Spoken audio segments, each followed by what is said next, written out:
다음에 이제 우리 국제 이슈 브레드 TV 뉴스에서 오늘 이번에 강조하는 건 분해의 안우심.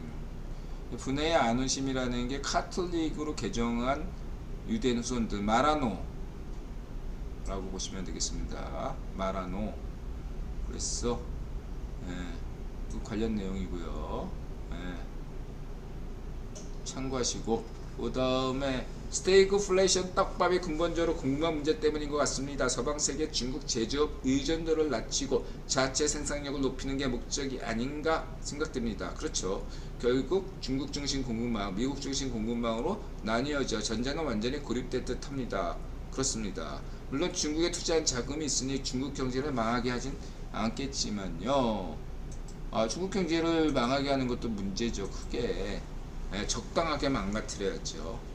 그렇게 보시면 되고, 지금 이제 그 어떤 공급망 문제는 제가 볼 때 뭐 근본적으로는 이 정치적인 의미에서는 이런 중국 반중 동맹외교 차원에서 진행되는, 이걸 따지고 보면은 과거에는 뭐 이렇게 원유 수송로 싸움, 그런 거잖아요. 원유 수송로 라인, 그런 것처럼 이렇게 1대1로 대 바이든의 뭐 이런 거, 그런 식으로 이제 하는 것은 인들아 볼 때 순수하게 경제적인 측면도 있지만은 그보다는 정치 외교적인 그런 면이 더 강한 어떤 것이라고 저는 보고 있고요. 무시할 수 없지만 그게 어쨌든 저는 그보다 우리가 좀 더 좀 순수하게 경제적인 요인을 본다면 저는 그냥 인플레이션으로 봐요. 인플레이션. 이러한 공급망 문제는 지금뿐만 아니라 과거에 휘토류 문제도 있었잖아요. 그러니까 틈만 나면은 이게 잘 하는 게 방식이 뭐냐면, 여러분 칠레에 구리광산이 있어요. 파울에 칠레 구리광산에서 노동자들이 파업하잖아요. 그럼 구리값이 폭등하는 거예요. 뭐 남아공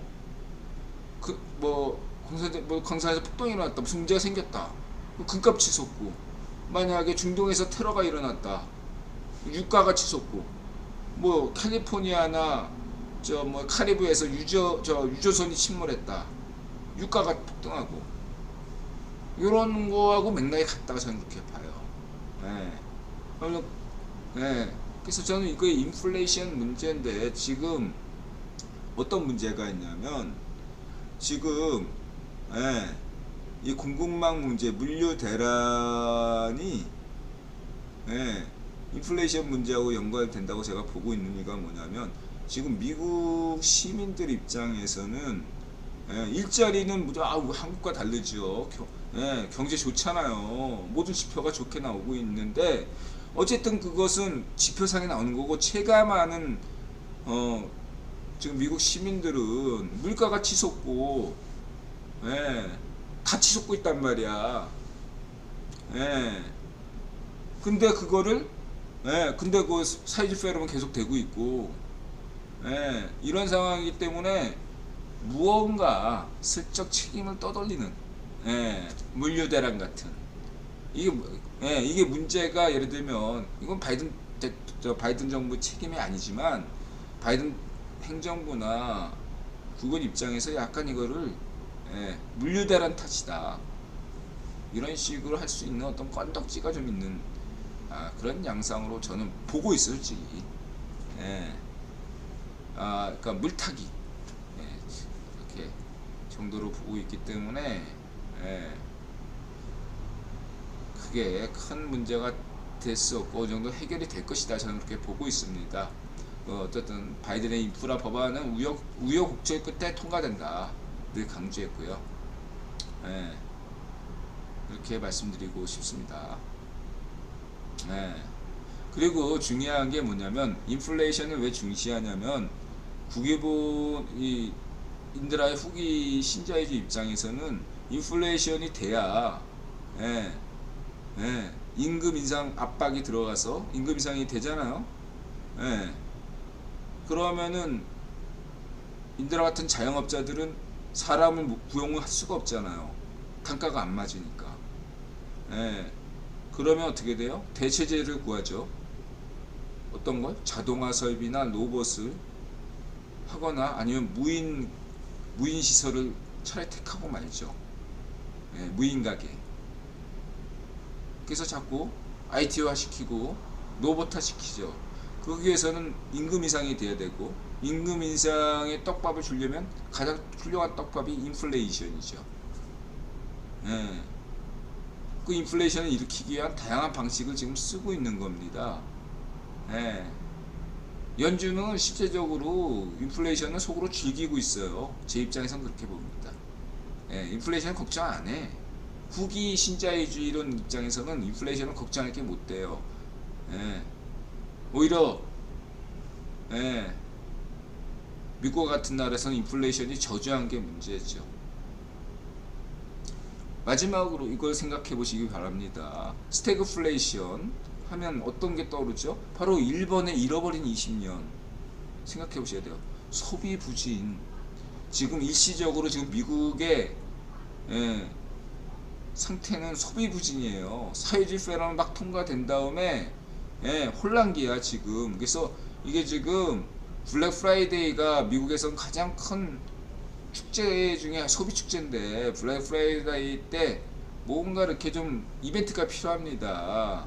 예, 그때까지 풀려야 돼. 예, 그래가지고 좀 이런 것들을 좀 시간을 벌기 위해서 뭔가 물류대란 같은 것도 있는 거 아닌가. FOMC 그 연준의 그 테이퍼링도 있고 여러 가지 이슈들이 있는데, 저는 어쨌든 간에 이번 달 안에 저희 이제 구라경제학이니까 이것도 이 경제적인 면에서 인드라마를 뭐 신뢰하지 마세요. 참고만 하시고, 인드라는 이 모든 문제가 저는 이달 내 11월 달 내에 뭔가 어느 정도 해결할 어떤 것이 보이면서 블랙 프라이데이가 당초 우려대로 엉망이 되는 것이 아니라 블랙 프라이데이 때 미국인들이 축제를 제대로 소비 축제를 즐길 수 있을 것이다 라고 전망합니다. 단 지금은 좀 어려워요. 미국이 여러 가지로 어수선하기 때문에. 그래서 이런 사건들이 일어난다. 그래서 그런 어떤 일시적인 소비 부진들에서 좀 회복돼야 되는 시간이 필요하기 때문에 그래서 그런 거다. 저는 그렇게 보고 있습니다. 사이퍼님, 체감 물가 상승 크죠. 인드라 같은 자영업자가 다 떠맡고 있는데, 아무튼 간에 미국도 마찬가지죠. 그래서 그러한 것들이, 그래서 이거를 좀 이렇게 시간을 좀 벌 필요가 있어요.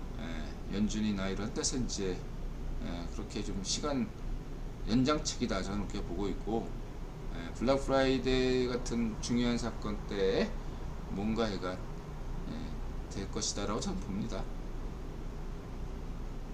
요즘은 좋은 게 파월 입터는 거 실시간으로 번역해주는 방송도 있어요. 아, 그렇군요.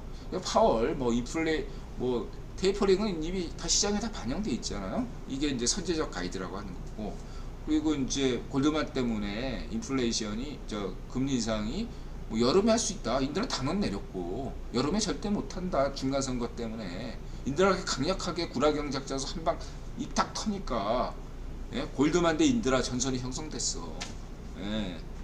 파월이 뭐 어떻게 얘기하느냐, 알아서 하겠지. 걱정할 거 없다, 이렇게 보시면 되고, 유사 스태그플레이션 우리 시대정신님, 왜 박정희 정신인가, 중에 날 세운 미 바이든 더러운 중국산 막아내자. 이게 같은 생각을 가진 가치동맹, 여러분, 가치동맹. 문재인 파시와 바이든 정부가 같은 가치를 공유하고 있습니까? 아니죠. 한미 국가와 한미 정부는 같은 가치를 공유하고 있습니다.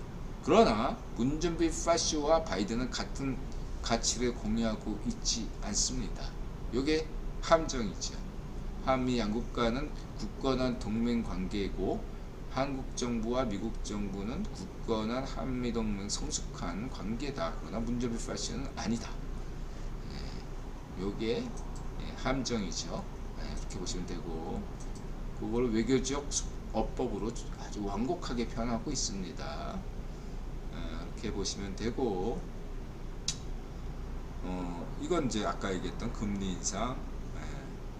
요거는 이제 바이든이 파월 지지할 거다. 왜 근데 늦게 하냐, 이런 그림 때문이죠. 어쨌든 악역을 맡아야 되니까 자기 사람 맡을 수는 없잖아요. 그러니까 연준 의장을 임명하는 건 국회의원이 임명하죠. 바이든 대통령이 임명하는 게 아니고. 자, 이렇게 말씀드리고 싶고, 이거는 CFR의 의장인 하스 의장이 바이든을 좀 비판하고 있죠. 뉴욕타임즈도 기후변화 주도하기엔 미흡, 이렇게 해서 지금 인드라가 현재까지 CFR 이 하스 의장이 비판도 하고 있고, 그 다음에 지금 미국 국내 문제에서 인드라가 관여를 안 하지만 버지니아주는 오랫동안 미국 민주당이 이겨 승리해왔던 지역인데, 지난 시기에 바이든이 10% 이상 앞섰던 지역이 민주당인데 이것이 공화당으로 뺏길 위험이 있다, 뺏길 거라고 저는 보고 전망하고 있는데,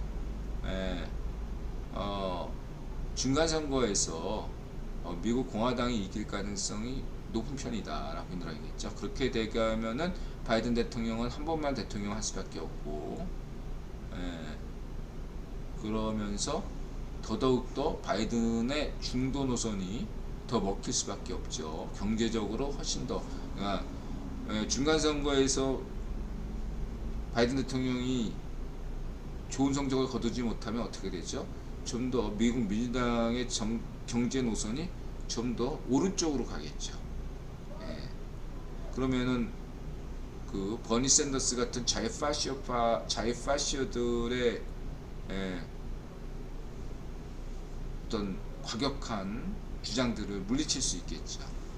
그게 나름대로 CFR의 입장이다, 이렇게 보시면 되고, 이게 이제 제가 볼 때는 한국 입장에서 국힘당 입장이나 한국의 자유우파 입장에서는 미국 민주당이 12년 집권하는 게 좋잖아요. 그랬을 때 바이든 대통령 한 번만 하고 다른 사람에게 물려줘서 미국 민주당이 12년간 집권하기 위한 어떤 큰 그림에서 보면 이보 전진을 위한 일보 후퇴, 그런 측면에서 차기 중간 선거가 미국 공화당이 근소하게 이기는 적이 한반도에 유리하다, 이렇게 저는 전망한 적이 있습니다. 참고하시기 바라고요.